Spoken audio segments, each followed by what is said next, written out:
سیرت زینب کے ایک حصے کو رکھتا ہوں. شہزادی کے حوالے سے دو باتیں تو بہت ہی مشہور ہیں. شہزادی کا ذکر ہوگا تو پردے اور حجاب کی بات ضرور آئے گی. شہزادی کا ذکر ہوگا، عزاداری امام مظلوم کی اہمیت ضرور آئے گی. یہ دو موضوعات وہ ہیں جس پہ آپ اکثر مجالس میں سنتے رہتے ہیں. زینب کی زندگی کچھ اتنے مصائب میں گزری کہ شہزادی کا لقب بھی ام المصائب ہو گیا. کہ ساری زندگی جس نے مصیبتیں ہی مصیبتیں دیکھی. ابھی بچپن ہے کہ نانا کی وفات کو بھی دیکھا اور نانا کے فوراً بعد اپنی ماں پہ ہونے والے مظالم کو بھی دیکھا. جوانی کے مرحلے میں داخل ہوئی اور ایک مرتبہ اپنے بابا پہ ہونے والے مظالم کو دیکھ رہی. ضعیفی کا مرحلہ آیا تو میدان کربلا کا ایک ایسا کردار بن گئی زینب کہ رہتی دنیا تک کربلا زندہ ہوئی زینب کی وجہ سے. اتنے سارے مصائب کے لقب ام المصائب قرار پایا. لیکن ان تمام مصائب کے درمیان زینب اپنی سیرت کا ایک اہم ترین پیغام ہم تک پہنچایا. اور جو میرا عام طریقہ کار درس میں رہتا کہ درس کا جو اپنا ایک مخصوص مزاج ہے اس کو اور رشب کی مناسبت کو ذہن میں رکھتے ہوئے بات آگے کی جاتی. وہ جو سیرت زینب کا ان مصائب کے درمیان زینب نے اپنی سیرت کا جو ایک اہم ترین پیغام پہنچایا وہ یہی کہ جتنے بھی مصائب اور جتنی بھی مصیبتوں کا سامنا کرنا پڑا ان تمام مصیبتوں کے درمیان فریضہ تبلیغ، فریضہ امر بالمعروف، معاشرے کو آگاہ کرنا حقائق دین سے، یہ کبھی زینب کبریٰ کے طرز عمل اور سنت سے جدا نہیں ہوا. رو رہی تب بھی فریضہ تبلیغ جاری، قیدی بنی تب بھی فریضہ تبلیغ جاری، درباروں اور بازاروں میں خطبے دے رہی تب بھی فریضہ تبلیغ جاری ہے. اور ان تمام کے ساتھ جب شہزادی تھی علی کے زمانے میں تب بھی فریضہ تبلیغ جاری. اپنی دیگر تمام دنیاوی پریشانیوں کے درمیان زینب نے یہ مسئلہ بتایا. زینب کبریٰ کی ذات ایک نمونہ بن کے آتی ہے کہ جس نے ساری زندگی زینب کی دیکھ لی. رسول زندہ بچپنا ہے زینب کا، مدینے کی بچیوں کو کھیل کے نام سے بلاتی اور تبلیغ کا سلسلہ جاری. زینب کی جوانی آ گئی، زینب شہزادی، کیونکہ علی کوفے میں پوری اسلامی دنیا کے خلیفہ، زینب شہزادی بنتی ہیں، لوگوں عورتوں کو ملاقات کے لیے بلاتی اور باقاعدہ درس کا سلسلہ شروع کر دیتی. زینب کی ضعیفی آ گئی، اب زینب قیدی بنی، اب زینب کے ہاتھ گردن سے بندھے، اب زینب کو بے محمل و بے اماری کے اونٹ پہ بٹھا کے لے جایا جا رہا. مگر بازار میں جائیں تو، دربار میں جائیں تو ہر جگہ تبلیغ کا سلسلہ جاری، ہر جگہ خطبات دینے کا سلسلہ جاری. حتیٰ یہ کہ سیرت زینب کا آخری حصہ جس کے بارے میں روایتیں مختلف، لیکن ایک روایت جو بہت کم پڑھی جاتی علماء نے لکھی، جناب زینب کی قبر کہاں؟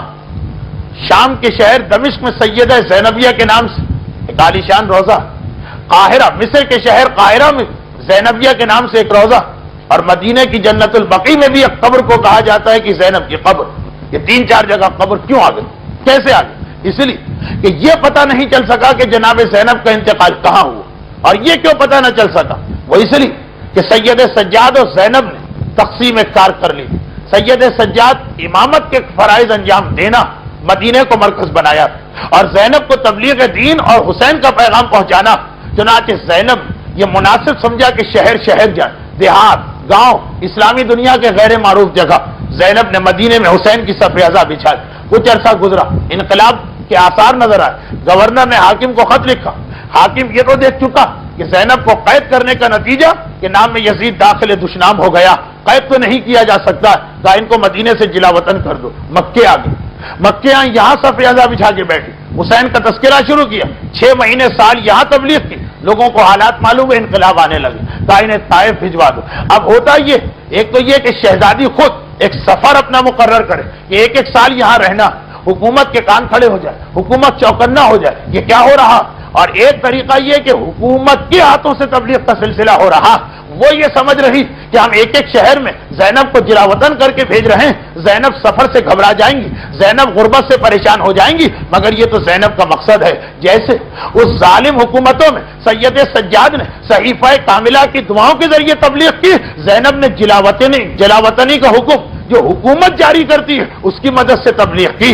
حاکموں کو پتا نہیں تھا کہ فرعون کے گھر میں موسیٰ کی پرورش ہو رہی کہ جو حکم وہ زینب کی زبان بندی کا جاری کرتے ہیں اس شہر سے چلی جاؤ. یہی تو زینب کا مقصد تھا کہ میں جگہ جگہ پہنچوں, اپنے بھائی کا ماتم کروں. قاہرہ بھی گئی, دمشق بھی گئی, مدینے بھی پلٹ کے آئیں. اس سفر میں کہیں انتقال ہو گیا. اور یہ کب کی بات ہے؟ یہ اس وقت کی بات ہے جب زینب ضعیفی میں. اور کون سی ضعیفی؟ عام ضعیفی نہیں.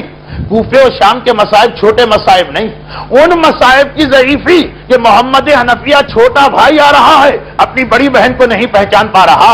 اتنی ضعیفی کے بعد زینب کی تبلیغ کا سلسلہ جاری ہے. تو پیغام مل رہا, اے زینب کبریٰ کے جانثاروں, اے زینب کبریٰ کی کنیزوں, اے زینب کبریٰ کو ماننے والوں, طریقہ زینب دیکھو. یہ زینب کبریٰ کی سیرت ہے کہ دیکھو ایک لمحے کے لیے بھی تبلیغ سے غافل نہ ہونا. شہزادی بن کے بھی زینب نے تبلیغ کی, قیدی بن کے بھی زینب نے تبلیغ کی, مصائب سے پہلے بھی زینب نے تبلیغ کی. وہ مصائب کہ فاطمہ کی طرح سے زینب بھی اگر یہ کہیں کہ اتنے مصائب پڑے کہ دن راتوں میں بدل جاتے, اس کمزوری کے بعد بھی تبلیغ کا سلسلہ جاری رہا. یہ زینب کی زندگی کا اہم ترین پیغام ہے. رحمتک یا ارحم الراحمین وصلی اللہ علی محمد وآلہ الطاہرین.